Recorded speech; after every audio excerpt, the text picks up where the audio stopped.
We are here in Imola from the circuit Dino and Enzo Ferrari, one of the most famous circuits in Italy. Parco Acque Minerali occupies the centre of the circuit here at Imola. It is named after some mineral water springs that were actually discovered in the 19th century. The legend of Enzo Ferrari is born in this area.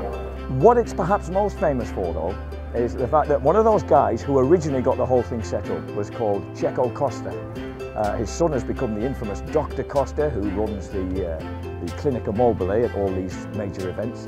And it was his idea to run what he called a European Daytona, a 200-mile race here at Imola, which took place exactly 40 years ago, April 1972.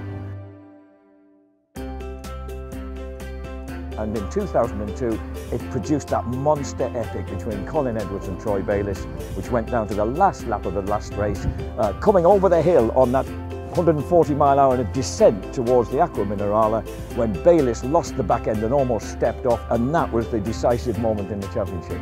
And that was 10 years ago already. It feels like yesterday.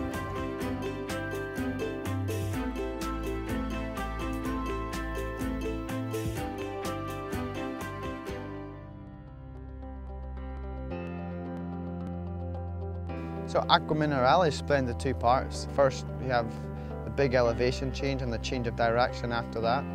And it's a fight to keep the front wheel down while trying to maintain traction. It's one of the most challenging corners in the circuit. It's very hard to get right. The actual drop over the crest of the hill, coming up the hill and then round the left-hander at the top, that drop down to Acque Minerali, they come over the crest at like touching 140 miles an hour. It's so exhilarating, you know, you're in third gear, change the fourth, it's sliding down the hill, and the bike kind of G's out a little bit, and then you go back again to second for the tight part before going up the hill.